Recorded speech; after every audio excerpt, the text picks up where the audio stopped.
Hola queridos hermanos, reciban un afectuoso saludo y sean todos ustedes bienvenidos a mi escuela sabática. En esta semana estamos estudiando la lección número 9 del tercer trimestre. Quiero darle realmente gloria a nuestro Dios por todo el cariño que ustedes han demostrado, por las manifestaciones de amor que con sus expresiones verbales y con sus hechos, visitando el link que está ahí abajo donde dice proyecto sitio web, ustedes han demostrado. Queremos sinceramente darles muchas gracias y ayudarnos a crecer en el conocimiento y la gracia de nuestro Señor Jesucristo. Ayudando a este ministerio se ayudan ustedes mismos. Muchas gracias, que Dios les bendiga el doble de todos los deseos de su corazón para nosotros. En esta semana, como dije, estamos estudiando la lección número 9. El título es Reforma, consecuencia del reavivamiento. Tanto en el Antiguo Testamento, se presentan varias reformas que fueron grandes cambios para el mejoramiento de la relación entre los hijos de Dios y Dios mismo. Y en el libro de los Hechos también presenta reformas que fueron planteadas por el apóstol Pablo. Pero también en la Edad Media, tanto Martín Lutero como Calvino hicieron grandes cambios y una reforma protestante contra aquello que iba en contra de lo que la Biblia enseñaba. Y al final del tiempo también habrá un fuerte clamor, un gran pregón que va a invitar a la gente a hacer una reforma, a ponerse a cuenta con Dios para alcanzar la salvación. Esta semana vamos a estudiar una lección muy interesante, de gran poder y de mucha reflexión. Por ejemplo, vamos a estudiar qué es la apelación profética del reavivamiento. ¿Realmente existe esta apelación profética? Eso lo vamos a estar viendo. También vamos a aprender cuál fue la apelación de la reforma allá en Corinto. ¿Qué fue lo que pasó allí? Que tuvo que realizarse una reforma presentada o enseñada por el apóstol Pablo. Eso también vamos a estar aprendiendo. Y como si fuera poco, vamos a descubrir cómo en el Apocalipsis hay un llamado a la reforma también. Y esta está enfocada de manera particular y especialmente a la iglesia de Éfeso. Y eso va a ser de gran impacto en nuestra vida. Y al estudiar todos estos temas, vamos a comprender por qué Martín Lutero insta a la reforma. ¿Cuál fue el motivo?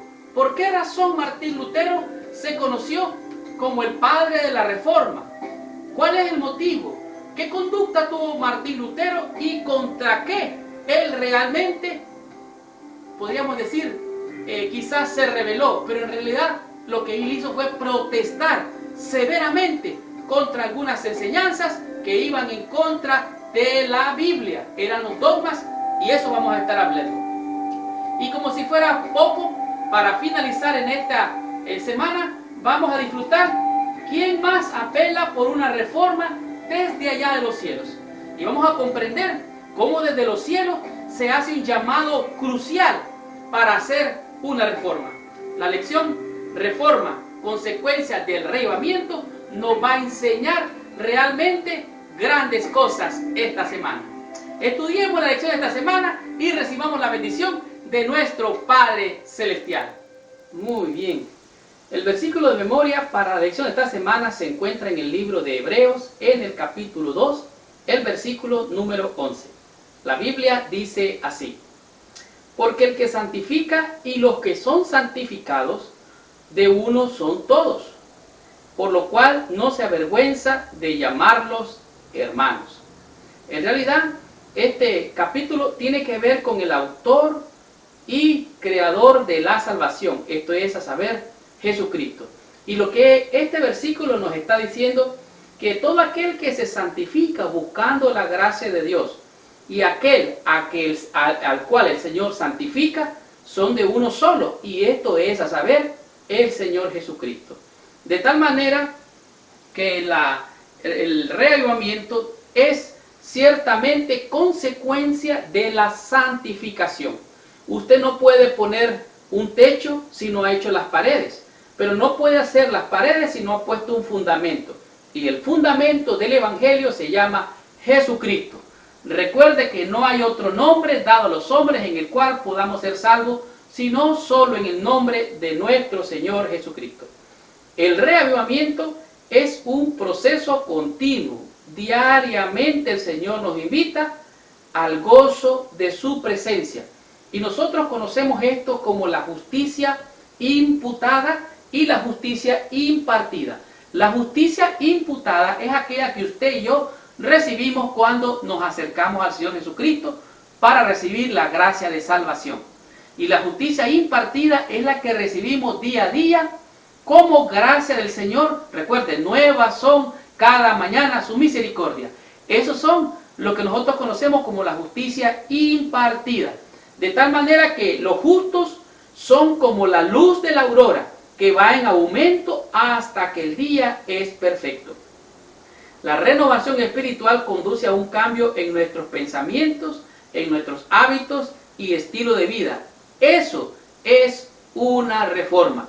Algunos se enfocan en el alimento, otros se enfocan en el vestir, otros se enfocan en lo que se hace en la iglesia. Pero ¿dónde es que se debe hacer la verdadera reforma? La verdadera reforma es en el corazón. Cristo dice en su palabra: dame, hijo mío, ¿qué? ¿Tu estómago? Dame, hijo mío, tu ropa. Dame, hijo mío. No, todo eso es una consecuencia del arraigamiento que usted tiene con Dios. De tal manera que entre más se acerque a Dios, más semejante querrá usted ser a Él. Entre más se fije en Jesucristo, más semejante será a Él. Reforma es crecer en gracia. Es permitir que el Espíritu Santo armonice cada aspecto de nuestra vida con la voluntad de Dios. De tal manera que el reavivamiento despierta de nuevo el anhelo de agradar a Dios. La reforma nos lleva a renunciar a todo lo que esté entre nosotros y Él. Todo aquello que nos estorba en tener una relación con Dios, hay que removerlo. Si mi pueblo, ¿qué?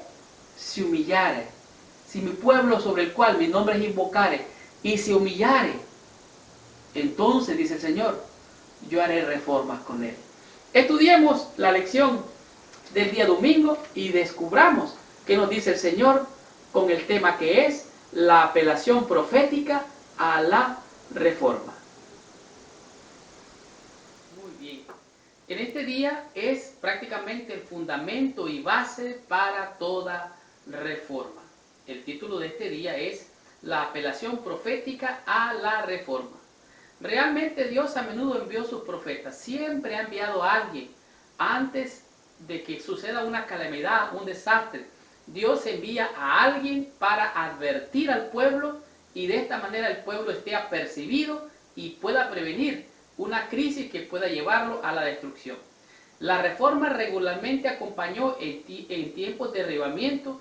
Es importante notar que aun cuando el pueblo de Dios se alejó de Dios, Él seguía siendo su pueblo. En otras palabras, aunque el pueblo se descarríe, sigue siendo el pueblo de Dios. Pero, hay algo interesante. Cuando Israel se volvía para seguir sus caminos y cada uno hacía lo que bien le parecía, Dios retiraba sus bendiciones y la nación afrontaba desastres y derrotas. Este día nos presenta o nos lleva a la Biblia en 2 de Crónicas, capítulo 20. Y este realmente es un capítulo que yo te recomiendo que lo leas. Es una historia poderosa, porque en él se encuentra que el rey Josafat tuvo un momento terrible donde los amonitas y los moabitas, los de Moab y de Amón venían contra el pueblo de Israel. Pero entonces, ¿qué pasó? Dice el relato que Josafat, dice, tuvo temor. Y como tuvo temor, lo único que se le ocurrió fue humillar su corazón ante Dios. Mandó a que el pueblo estuviera en ayuno. Y las ciudades de Judá y todas las ciudades circunvecinas, dice, se vinieron y se juntaron para el ayuno y la oración a la cual convocó Josafat. Y Josafat se humilló a Dios y dijo: Jehová Dios de nuestros padres, y empezó a hacer un relato: Señor, tú nos diste esta tierra y ahora viene esta gente en contra de nosotros. Señor, ¿qué vamos a hacer? Y entonces dice, bueno, vamos a pelear la batalla. Entonces Josafat reunió al ejército, los organizó para liderar la batalla. Pero ocurrió algo interesante. Dice el relato, me impresiona grandemente. Dice que el versículo 19, vemos leer el versículo 18, dice, entonces Josafat se inclinó rostro a tierra, y asimismo todo Judá y los moradores de Jerusalén se postraron delante de Jehová y adoraron a Jehová. Versículo 19, y se levantaron los levitas de los hijos de Coat y de los hijos de Coré para alabar a Jehová, el Dios de Israel, con fuerte y alta voz. Empezaron a alabar a Dios, oiga bien, el pueblo de Judá, que Judá significa alabanza, empezó a alabar a Dios, y si hay algo que Dios siente gracia, siente amor y misericordia, es en todo aquel que lo busca para adorarlo. Y entonces dice el versículo 20, y cuando se levantaron por la mañana, salieron al desierto de Tecoa, y mientras ellos salían, se levantó Josafat estando en pie y dijo, oídme Judá, moradores de Jerusalén, creed en Jehová vuestro Dios, y estaréis seguros, creed a sus profetas, y seréis prosperados. ¿Y qué fue lo que pasó? Ellos fueron a la batalla, y ocurrió que el enemigo, Dios les confundió la mente, y se mataron unos contra otros, y cuando llegó el ejército de Josafat, solo fue para recoger todos los tesoros, el botín y todas las bendiciones que el pueblo enemigo traía. Así es que Josafat dio muestra que conoció cómo se hacía la verdadera reforma. No es con espada, no es con ejército, sino con el Espíritu de Dios. Josafat reconoció que para sostener un verdadero avivamiento y pelear la guerra, la fortaleza está en el Señor. Sigo leyendo. Dios fue la fortaleza de Judá en esta crisis y es hoy la fortaleza de su pueblo. No hemos de confiar en príncipes ni ponerlos a los hombres en lugar de Dios. Debemos recordar que los seres humanos son sujetos a errar y que aquel que tiene todo el poder es nuestra fuerte torre de defensa. ¿Quién es entonces? Es Dios y su Espíritu. Es el poder de Dios y su Espíritu Santo el que hace la reforma. Ningún hombre va a reformar a nadie. Ningún hombre puede levantar a otro hombre más alto que la estatura de sí mismo. Solo aquel que puede estar más alto puede levantarnos a las alturas. Entonces, ¿qué tenemos que hacer? Hemos de confiar en Dios y su Espíritu. No es mía la guerra, es de Jehová. Josafat dijo, oídme vosotros, moradores de Jerusalén, no es nuestra la guerra, es de Dios. Así es que no es con espada, no es con ejército, sino con el Espíritu de Dios. Esta fue la apelación profética a la reforma. Continuemos la lección de esta semana. Veamos qué nos dice la lección del día lunes con el tema que es la apelación a la reforma en Corinto. Continuemos con la lección de esta semana. Muy bien.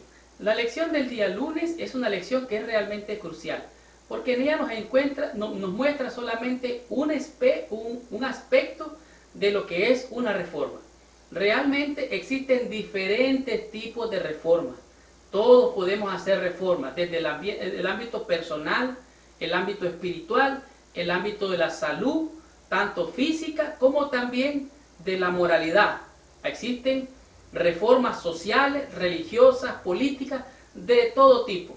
En el caso de la iglesia en Corinto, en la carta del apóstol Pablo, dice que expresa una preocupación con respecto a su condición espiritual.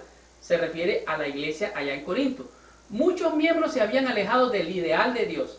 La situación era tremendamente seria, incluyendo la inmoralidad sexual, que dijo Pablo que no se veía ni aún entre los paganos.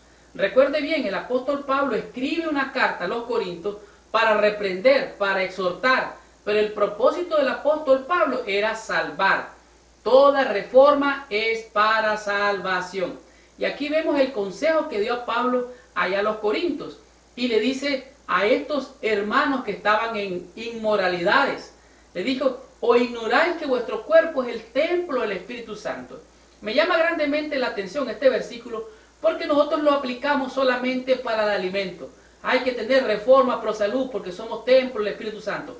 Pero en realidad este versículo es claro y es aplicado para aquellos que estaban en inmoralidades sexuales. Así es que el apóstol Pablo dice, ¿no saben ustedes que todos los que corren en el estadio se abstienen de todas estas cosas, se abstienen de muchas cosas, se abstienen de comer, se abstienen de hasta del sexo, se abstienen de tantas cosas para lograr una corona corruptible? Pero nosotros esperamos una corona incorruptible. Así que esfuércense, absténganse, eviten toda clase de mal. De tal manera que el apóstol Pablo llama la atención a abstenerse de todo mal y a ser temperante. ¿Qué es ser temperante? Recuerden, temperancia es el uso moderado de lo bueno y la abstinencia total de lo malo. De tal manera que el apóstol Pablo dice, hay que hacer todo esto, porque recuerden, ahora permanecen la fe, la esperanza y el amor. Pero entre las cosas más grandiosas de la reforma, el amor es la más grande reforma. Así es que el apóstol Pablo le dice, ¿saben qué? En realidad el evangelio es para ustedes. Sois salvos y tienen que estar sujetos a la voluntad de Dios, sujetos a la voluntad de Cristo, tienen que ser temperantes y abstenerse de este tipo de males. De tal manera que el apóstol Pablo no vino para condenar, sino para reformar y para salvar a los hermanos allá en Corinto. Porque dice, yo me entristecí, dice, me contristé, dice el apóstol Pablo. Me puse muy triste por lo que me di cuenta. Y le mandé una carta que lo reprendió, que me dolió a mí mismo. Y a ustedes también les dolió. ¿Y saben qué? Pero en la segunda carta Pablo dice, ¿saben qué? Yo me gozo. Yo me alegro porque la carta de reprensión que les mandé para reformarse fue para salvación y les dio arrepentimiento. La tristeza del mundo es tristeza para muerte, pero la tristeza de Dios es para salvación. Así es que la apelación a la reforma en Corinto del apóstol Pablo era para salvación. Pablo rebosa de gozo por la respuesta de los corintios. Aunque todavía tenían preocupaciones, les escribió, me gozo de que en todo tengo confianza en vosotros. El Espíritu Santo llevó a los corintios a una renovación espiritual. Este reavivamiento trajo una reforma correspondiente. La reforma condujo a cambios y hábitos, vidas transformadas y relaciones renovadas. El reavivamiento y la reforma no son una panacea para resolver todos nuestros problemas espirituales. Realmente son parte de un viaje continuo de fe. Recuerden lo que dijimos al comienzo. Los justos son como la luz de la aurora que va, como dice, en aumento hasta que el día es perfecto. Descubramos qué nos dice la lección del día martes con el tema que es Apocalipsis, llamado a una reforma en Éfeso. Muy bien, la lección del día martes es una de esas lecciones poderosas porque en ella hace un llamado a la reforma verdadera, pero nos lleva como referencia a la iglesia de Éfeso. Las 7 iglesias descritas en Apocalipsis capítulo 2 y capítulo 3 representan a la iglesia cristiana a través de todos los siglos. En realidad, todos los estudiantes bíblicos han llegado a esa conclusión y es la misma conclusión a la que como adventistas nosotros también aceptamos. Esta es una posición histórica, lo cual significa de que cada iglesia ha tenido etapas. Durante las etapas de la iglesia se refiere a Apocalipsis capítulo 2 y 3, donde está refiriéndose a las 7 iglesias, las cuales son entre ellas Éfeso. El ángel instruyó a Juan para que escribiera acerca de lo que había visto y el apóstol Juan se refiere a una de las 7 iglesias, en este caso la iglesia de Éfeso. Éfeso significa la iglesia deseada, la iglesia ardiente, la iglesia que realmente demuestra una gran labor. Aunque las 7 iglesias pueden representar una sucesión histórica ininterrumpida de la fe cristiana, a través de los siglos hay lecciones vitales en cada una de estas iglesias para el pueblo de Dios. Esta iglesia, conocida como la iglesia de Éfeso, la Biblia presenta, dice, yo conozco tus obras. Es interesante que el apóstol está describiendo, en realidad quien está hablando es Jesucristo. Dice, escribe al ángel de la iglesia en Éfeso, el que tiene las 7 estrellas en su diestra, el que anda en medio de los 7 candeleros de oro. Dice esto, el que anda en medio de los 7 candeleros de oro es Cristo mismo. Así es que él dice, yo conozco tus obras, conozco tu arduo trabajo, tu paciencia. Y dice, y conozco que no soportas a los malos apóstoles.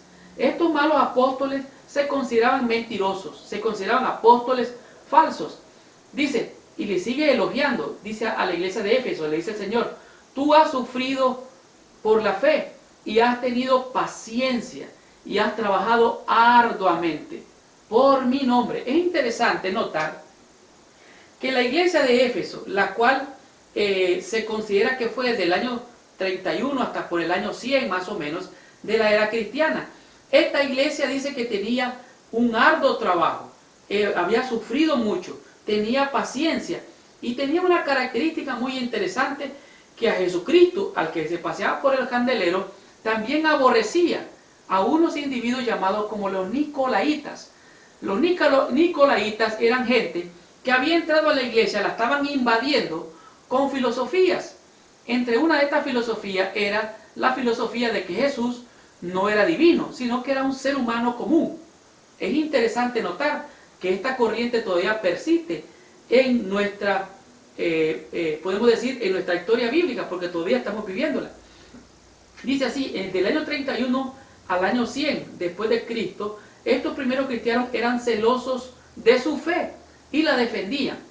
Diligentemente perseveraron la pureza doctrina de la iglesia, no toleraban la herejía y eran ardientes defensores de la verdad. Eran ardientes trabajadores, era gente que ponía por encima el trabajo de la obra de Dios que por cualquier cosa. Pero dice algo interesante, versículo 4 dice, pero tengo contra ti que has dejado tu primer amor. Ellos aborrecían el pecado y aborrecían al pecador.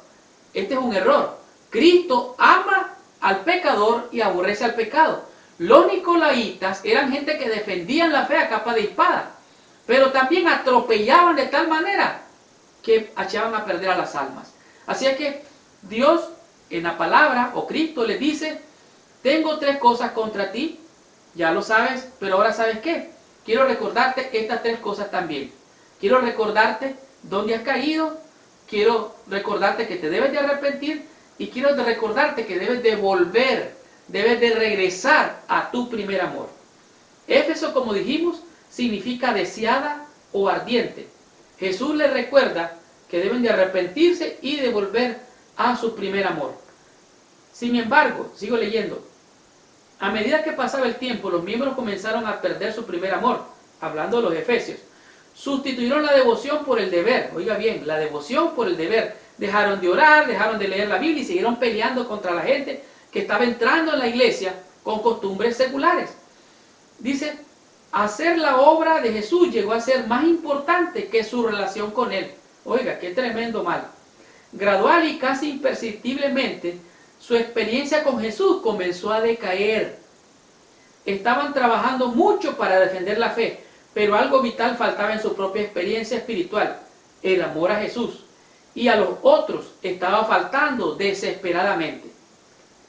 Ahora permanecen la fe, la esperanza y el amor, pero los 3, el supremo, dice el apóstol Pablo, el amor. Un mandamiento nuevo, dijo Jesucristo, os doy, que os améis unos a los otros. Porque el amor, dice el libro a Santiago, cubrirá multitud de pecados. Y dice, San Juan dice, Dios es amor. El que no ama no conoce a Dios. No puedes poner tú el deber o la doctrina superior a las almas. Tienes que pensar que por ellas murió Cristo. El amor a las almas, el amor a las almas está bien. Pero si tú lo tienes amor a la obra y a la doctrina, al mandamiento, a la ley y al testimonio, y echas a perder a las almas, estás mal. Yo debo de aprender a amar a mi prójimo, amar a mis hermanos y amar a Dios sobre todas las cosas, porque ese es el primero y el más grande mandamiento. Aprendamos de la lección del día miércoles con el tema que es Lutero insta a la reforma.